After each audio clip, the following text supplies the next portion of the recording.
Hi guys, welcome to the vlog once again. Follow to Jesus. So kung ikaw isang follower ni Jesus Christ, so mapalad ka. Napaka-bless mo. Bakit?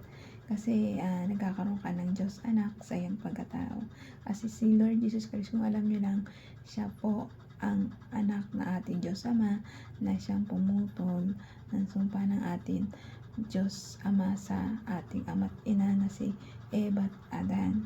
Kasi sila po ay makasalanang mga magulang natin na pinasa sa ating mga anak niya, na kahit wala tayong kasalanan, na bagong silang pa lang tayo sa ibabaw ng mundo, ay makasalanan tayo dahil sa ugat o sa puno ng ating pinanggalingan na si Eva at Adan.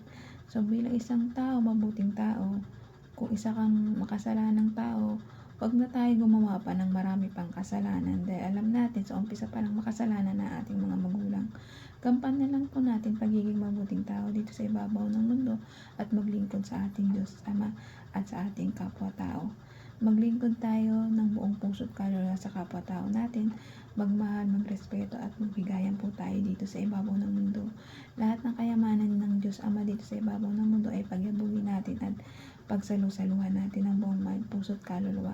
At lalong-lalo na lagi tayong magdasal para sa ating Diyos Ama na maligtas tayo at lagi tayo niyang gabayan at tulungan at iligtas sa mga espiritualing demonyo na alam natin nandiyan lang sa paligid na sumisira na ating isipan at puso at pinapagod tayo. Minsan kasi mga demonyo na yan, kahit wala tayong ginagawa, kahit magkatrabaho lang tayo at naging masipag tayo para sa ating pamilya, binibigyan tayo ng pagod, laging pag-isipan natin, puso natin, bagabag, alalahanin ang ating sarili, di ba? Napapansin niyo po ba? Ako ganun eh.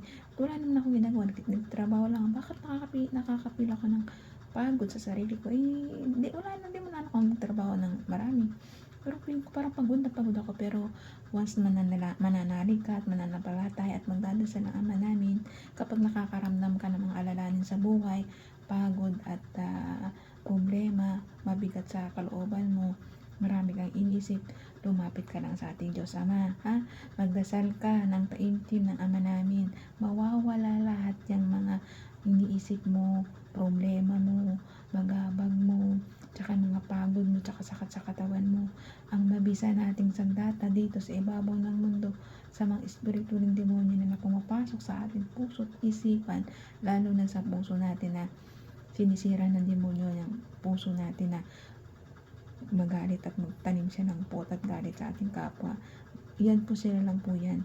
Pero pag ikaw ay nananalig, nagdadasal parati sa ating Diyos Ama ng taimtim, tsak na tsak, maiiwasan natin at malalayuan tayo ng mga demonyong espiritual na pumapasok at lumalason sa ating puso at isipan.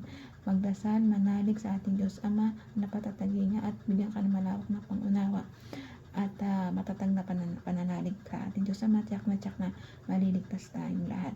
Magmahal, magbigayan, magtulungan lang po tayo sa ibabaw ng mundo at maging mabuting tao. Panatilihin mo ang pagiging mabuting tao mo para happy tayo lahat dito sa ibabaw ng mundo. At saka punta tayo pareho lahat sa paraiso na kasama ang ating Diyos Ama, Diyos Anak at Diyos Espiritu Santo. Kaya hanggang dito na lang, guys. Ingat po tayong lahat and God bless.